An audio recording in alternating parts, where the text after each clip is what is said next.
दोस्तों एसआईएस में हुआ काफी बड़ा गिरावट, लंबा टाइम के लिए खाली गिर ही रहा है। तो यहां पे हम लोग बात करेंगे कि एक्चुअली में आगे के प्रोस्पेक्ट में हम लोग को किस हिसाब से इस स्टॉक को देखना चाहिए। तो जो लोग ऑलरेडी जुड़े हुए हैं उन लोग को ऑलरेडी पता है कि हम लोग का एजेंडा क्या होता है हर वीडियो में, हर एनालिसिस का वीडियो में। जो लोग नया जुड़े हुए हैं उनको मैं बता देता हूं कि यहाँ पे हम लोग सबसे पहले एनुअल रिपोर्ट में चेक करते हैं इसका हेल्थ किस हिसाब से, इसका मैनेजमेंट काम करती है, इसका बिजनेस मॉडल।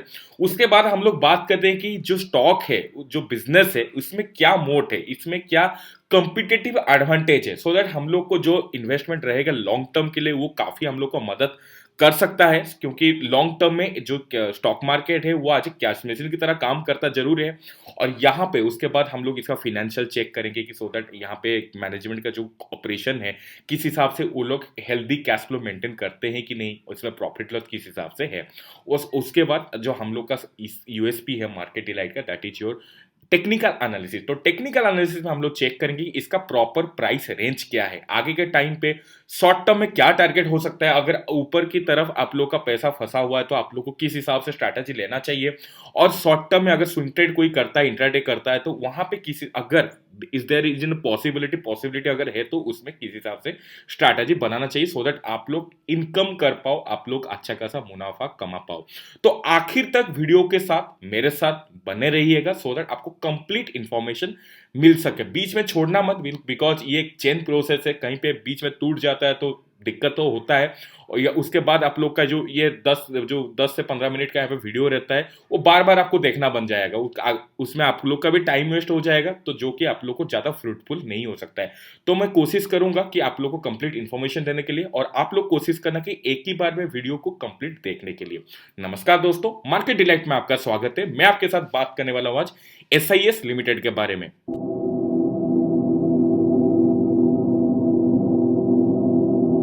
फुल फॉर्म तो ऑलरेडी पता होगा बॉस, राइट? तो सीधा हम लोग चलते हैं, इसका जो बिजनेस मॉडल है इंडिया से, करेक्ट, इंडिया से इसका 41.2% का रेवेन्यू शेयरिंग होता है, करेक्ट।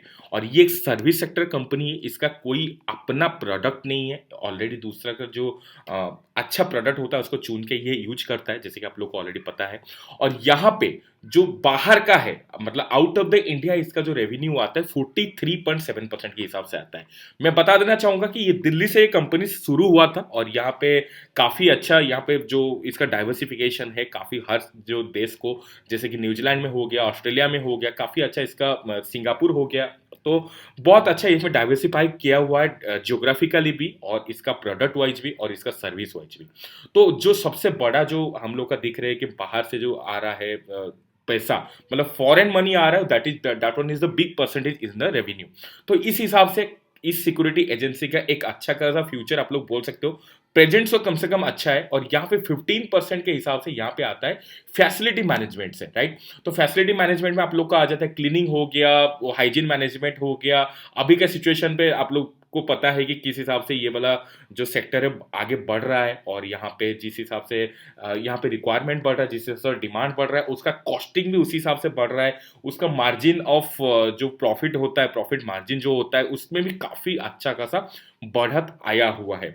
तो एक चीज आपको बताना चाहूंगा, एक चीज आप लोग के साथ डिस्कस करना चाहूंगा एक्चुअली, क्योंकि हमेशा दोनों टाइप का इंटरेक्शन होना चाहिए, दोनों तरफ से इंटरेक्शन होना चाहिए।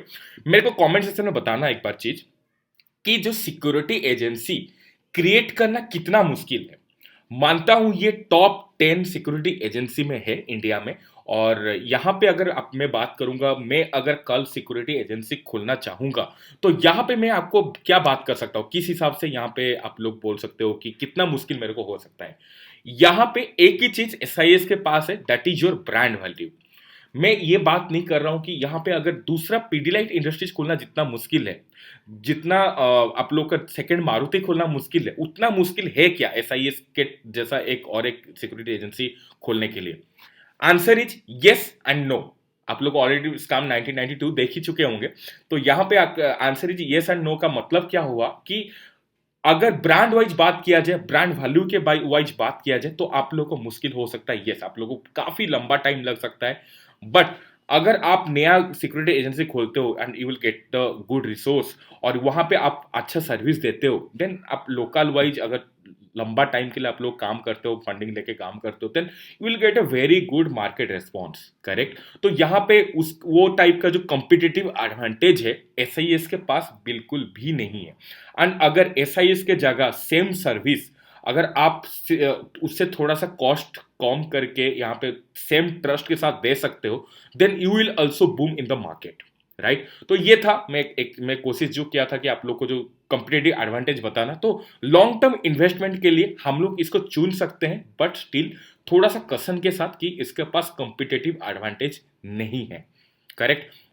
और इसका अगर मैं बात करूंगा रेवेन्यू मॉडल की, तो रेवेन्यू मॉडल की तो मैं बात कर चुका हूं, बिजनेस मॉडल की। तो यहाँ पे रेवेन्यू नंबर्स के ऊपर मैं बात करूंगा, तो ईयर ऑन ईयर 19.6% के हिसाब से इंप्रूव कर रहा है, जो कि काफी हेल्दी नंबर है। और ईबिटा के ऊपर बात किया जाए 42.5%, करेक्ट। और प्रॉफिट बिफोर टैक्स जो आप लोग पीएटी बोलते हैं हम लोग, तो 35.9% के हिसाब से यहाँ पे इंप्रूव किया हुआ है।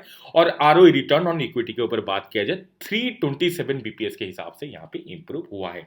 नंबर्स काफी इंप्रेसिव है, इसमें कोई दोहराई की बात नहीं है। कंपनी बहुत ही अच्छा परफॉर्म कर रही है और बहुत ही अच्छा इसका ब्रांड वैल्यू है, तो उसी ब्रांड वैल्यू को लेके कंपनी काफी आगे निकल सकता है। जैसे कि मैं बात किया, अगर आप लोग अच्छे से सर्विस देते हो, कोई नया कंपनी कल आ जाता है और अच्छे से सर्विस देता है, तो इसको बीट तो जरूर कर सकता है, करेक्ट। और या इसका जो प्रेजेंस है, हर हॉस्पिटल हर एटीएम में घुसने के लिए कोशिश कर रहा है। इसमें जो सिटीज है, आप लोग टायर 2 टायर 1 से लेकर मेट्रो तक इसका प्रेजेंस है। और बहुत बड़ा अगर बात किया जाए पूरा एकदम प्रीमियम सेगमेंट के, जैसे कि आप लोग का बात किया जाए कि जो बहुत बड़ा सिक्योरिटी एजेंसी है, गवर्नमेंट ऑफिस है, उसमें भी इसका प्रेजेंस काफी अच्छा खासा है। इसका एक बार फिनेंशियल चेक करते हैं, थोड़ा सा तो हम लोग चेक कर लिए ही है कि यहाँ पे अच्छा खासा इसमें इंप्रूवमेंट हुआ है, इसका नंबर्स काफी इंप्रेसिव है। और बाकी क्या बचा वो भी मैं आपके साथ डिस्कस करना चाहूंगा। 6060 करोड़ का कंपनी है, जो कि एक मिड कैप कंपनी है, और यहाँ पे डेट दिखेगा 579 करोड़, राइट। और यहाँ पे डेट टू इक्विटी रेशियो निकल के आता है 0.36। तो हम लोग का जो थ्रेशोल्ड है 1, उससे काफी कम है। और डेट तो होना बनता है, क्योंकि एक सर्विस सेक्टर कंपनी है, थोड़ा सा इन्वेस्टमेंट तो मांगता है, उसमें कोई दिक्कत की बात नहीं है। दिक्कत की बात क्या है, यहाँ पे अगर आप लोग कॉन्स में आओगे स्क्रीनर पे, तो यहाँ पे दिख रहा है कि cost of borrowing seems high. इसका मतलब है जो यहाँ पे इंटरेस्ट लिया हुआ, सॉरी, जो यहाँ पे लोन लिया है उसमें इंटरेस्ट बहुत ज्यादा आ रहा है, उसके लिए काफी कंपनी को ज्यादा खर्चा करना पड़ रहा है। और अच्छी बात है कि company has reduce the debt. तो यहाँ पे डेट घट रहा है, मतलब ये वाला जो कॉन्स है ये धीरे धीरे एक्सपोनेंशियली घटते जाएगा, जो कि आप लोग के लिए एक काफी अच्छा माना जा सकता है, राइट। और यहाँ पे ग्रोथ प्रॉफिट के ऊपर बात किया जाए, तो हम लोग एक बार प्रॉफिट लॉस स्टेटमेंट में जाके देख सकते हैं, तो कंसिस्टेंटली ग्रोइंग प्रॉफिट आप लोग को दिख जाएगा। और यहाँ पे 2021 का भी जो रिजल्ट निकलेगा वो भी तबड़तोड़ निकलने वाला है, जिस हिसाब से अभी 12 महीना का निकला हुआ है। और यहाँ पे बैलेंस शीट के ऊपर बात किया जाए तो सॉरी, यहाँ पे अगर मैं क्वार्टर वाइज अगर मैं बात करूंगा, तो नेट प्रॉफिट यहाँ पे मार्च जून एंड सितंबर के बीच में अगर देखा जाए, तो जून एंड सितंबर में ये प्रॉफिट कमाया हुआ है। लेकिन मार्च 2020 में एक बार यहाँ पे गिरावट आया होता, माइनस में आ गया था, लॉस में आ गया था। रीजन ऑलरेडी आप लोग को पता है क्या चीज रीजन था, राइट। तो यहां पे अगर मैं बात करूंगा अगर इसका जो फ्री कैश फ्लो की, तो आप लोग को दिख जाएगा 409 करोड़ का फ्री कैश फ्लो। और यहाँ पे 5 साल की फ्री कैश फ्लो दिख जाएगा 453 करोड़ का। तो उसके हिसाब से देखा जाए, तो यहाँ पे आप लोग को कंपनी खाली प्रॉफिट नहीं कमा रही है, उसके साथ साथ कैश फ्लो भी जनरेट कर रही है, करेक्ट। और यहाँ पे जो हम लोग का आखिर में बचता है, दैट इज जो प्रोमोटर होल्डिंग 73.7% का है। और यहाँ पे शेयर स्टेक होल्डिंग के ऊपर बात किया जाए, तो 2% के हिसाब से यहाँ पे 2 से 2.3% के हिसाब से यहाँ पे घटाया हुआ है आपका प्रोमोटर होल्डिंग लास्ट 3 साल में। और ये वाला जो 3% जो है वो एफआईए के पास तो ट्रांसफर हुआ है, और यहाँ पे डीआईए के पास भी ट्रांसफर हुआ। लेकिन पब्लिक का जो होल्डिंग है वहां पे बहुत ज्यादा घटा हुआ है, लगभग आधा हो चुका है। रीजन तो ऑलरेडी आप लोगों को पता है कि यहाँ पे जो लोग एसआईएस में इन्वेस्ट किए हुए थे इन द आप लोग का आईपीओ, वो लोग काफी बेचे हुए हैं, और यहाँ पे 7.10% में आ चुका है। तो आज पर the share holding pattern prospect, यहाँ पे शेयर होल्डिंग पैटर्न का आपका पॉइंट ऑफ व्यू में अगर बात किया जाए, काफी ज्यादा उछाल आप लोग को दिख सकता है। तो थोड़ा सा ओरी की बात नहीं है उतना, लेकिन जिस हिसाब से आप लोग को पता है, ज्यादा पोर्शन आप लोग का जो पोर्टफोलियो में ये होना बिल्कुल नहीं चाहिए, करेक्ट। तो चलते हैं हम लोग टेक्निकल एनालिसिस में। वहां पे कुछ जो हम लोग का, जो मैं आपको वादा किया था कि किस हिसाब से यहाँ पे हम लोग को स्ट्रैटेजी बनाना चाहिए, वो मैं डिस्कस करूंगा। वन डे के चार्ट के हिसाब से यहाँ पे कंप्लीटली गिरावट हो रहा है और गिरावट के साथ यहाँ पे इंटेंसिटी भी है। तो इस इंटेंसिटी को ध्यान में रखते हुए यहाँ पे हम लोग एक चीज एस्टिमेशन कर सकते हैं कि और गिरावट यहाँ पे बचा हुआ है। कितना तक गिरेगा वो हम लोग भी बात करेंगे, आप लोग बने रहिए। 1 वीक के ऊपर मैं बात करूं, शुरुआत हुआ है गिरावट की यहाँ पे जिस हिसाब से यहाँ पे उछाल आया हुआ था, इंटेंसिटी था, पूरा तोड़ के यहाँ पे क्रॉसओवर करने के लिए कोशिश कर रहा है। तो इस क्रॉसओवर को ध्यान में रखते हुए, इस क्रॉसओवर को अगर आप लोग रेस्पेक्ट करते हो, देन यू विल सी ए अच्छा खासा correction in the short term, correct.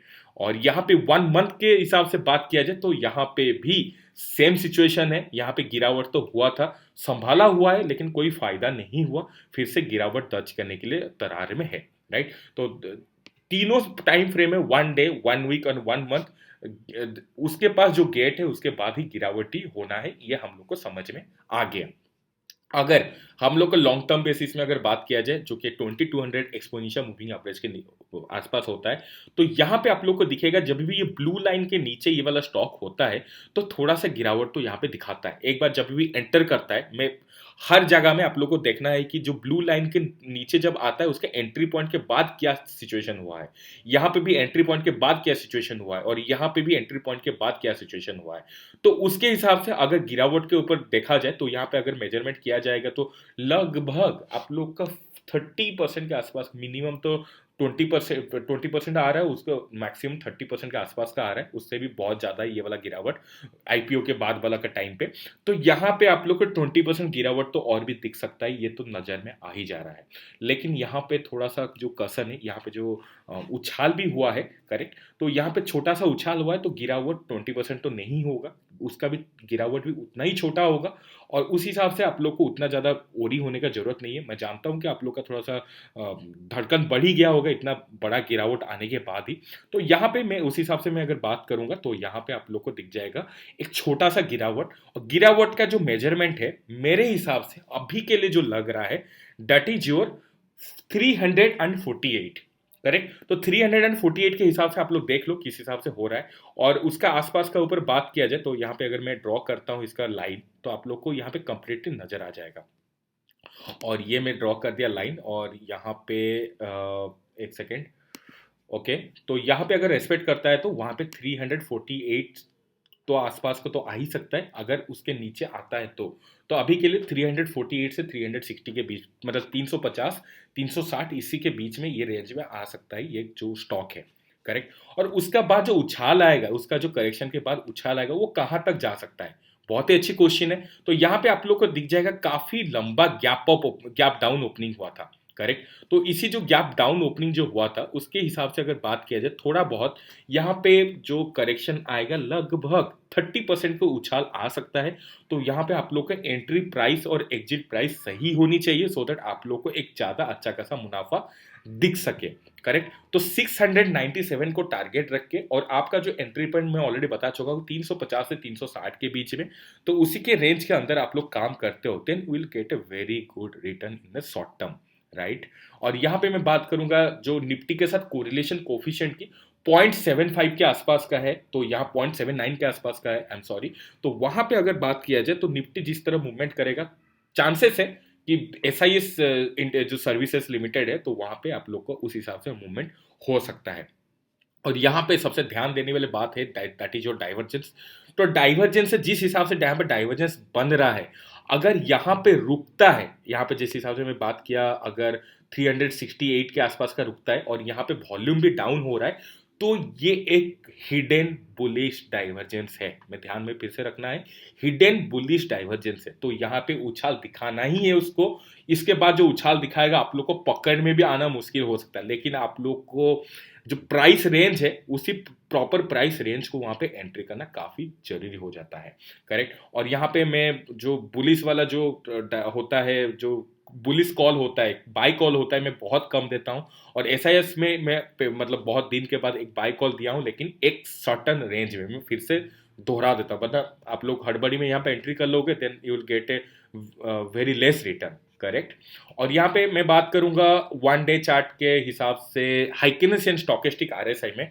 धूल तो चाट चुका है इसका स्टोकेस्टिक RSI, और यहाँ पे रेड कैंडल ऑलरेडी बन चुका है, इसका मतलब है कि ऑलरेडी ये ओवर सोल्ड जोन में चल रहा है। थोड़ा सा बाइंग सिग्नल आने की देरी है, बाइंग सिग्नल कब तक आ जाएगा आप लोग देखते रहना। यहाँ पे दो ग्रीन कैंडल बने और यहाँ पे अच्छा खासा यहाँ पे ओवर बॉट जोन से ओवर सोल्ड जोन में आने के लिए जब कोशिश करें या रेंज के अंदर तक घुसने के लिए भी कोशिश करें, तो यहाँ पे आप लोग को एक अच्छा खासा इन्वेस्टमेंट में रिटर्न मिल सकता है।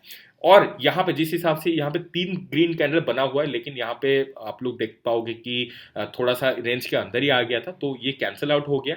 और यहाँ पे भी 2 ग्रीन कैंडल बना हुआ है, लेकिन जो इसका जो ग्रीन कैंडल का इंटेंसिटी था काफी छोटा था।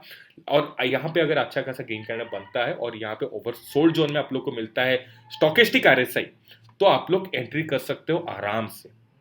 करेक्ट। तो यहाँ पे कोई भी दिक्कत है वो भी मेरे साथ बात कर सकते हो, कमेंट सेक्शन में हमेशा अवेलेबल रहता हूँ, कोशिश करता हूँ कि आप लोग को हमेशा सोल्यूशन देने के लिए।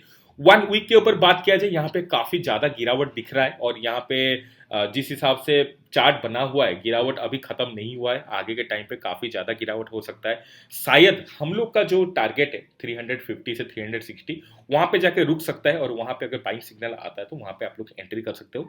तो आपको आप ये बेनिफिट हो गया कि आपका जो शॉर्ट टर्म और मिड टर्म है, आप लोग को अगर ग्रीन सिग्नल मिल जाता है, then you can enter with any kind of the volume for the short term. मैं अब नहीं बोलूंगा कि 10 साल 20 साल के लिए यहाँ पे इन्वेस्ट करो, मैं कभी नहीं बोलूंगा। अभी के लिए तो यहाँ पे 1 साल 2 साल के लिए अच्छा खासा यहाँ पे इन्वेस्टमेंट के लिए अपॉर्चुनिटी बन रहा है, राइट। और यहाँ पे अगर मैं बात करूंगा 1 मंथ के हिसाब से, 2 बहुत बड़ा बड़ा ग्रीन कलर बना हुआ है और यहाँ पे उसके हिसाब से लॉन्ग टर्म में एक अच्छा खासा विजन देख सकते हो फॉर द 1 to 2 ईयर्स, जैसे मैं आपको लोग को डिस्क्राइब किया हूँ। तो ये था SIS सर्विसेज लिमिटेड का एक फंडामेंटल एंड टेक्निकल एनालिसिस। कैसा लगा मेरे को एक बार कमेंट सेक्शन में भाई जरूर बताना, क्योंकि अगर आप लोग नहीं बताओगे तो मेरे को मैं खुद डेवलप नहीं कर पाता हूँ, राइट। मेरे को पता होना चाहिए कि मैं कहाँ पे खुद गलती करता हूँ, क्योंकि जो टेक्निकल एनालिसिस है उसमें तो मैं माहिर हूँ, लेकिन मेरा कम्युनिकेशन में किस हिसाब से मैं डेवलप करूँ वो भी मेरे आप लोग को द्वारा ही पता चलता है। और आप लोग कोशिश करना कि मेरा मेरा जो कम्युनिकेशन सुधारने के लिए मैं कोशिश करूंगा, आप लोग का इन्वेस्टमेंट सुधारने के लिए। और यहाँ पे अच्छा लगा तो जरूर लाइक कर देना बॉस, और दोस्त लोग के साथ शेयर कर देना, so that sharing is caring and उन लोग का भी फायदा हो सके। और आप लोग का जो फ्रेंड सर्कल है उनके बीच में एक आप लोग बोल सकते हो कि एक अवेयरनेस आ सके for this technical analysis and the fundamental analysis. तो आज के लिए इतना ही। आपका अपना और आपका फैमिली का और अपना पोर्टफोलियो का ख्याल रखते रहिए और अगले वीडियो के लिए मेरे को इजाजत दीजिए। Thank you so much.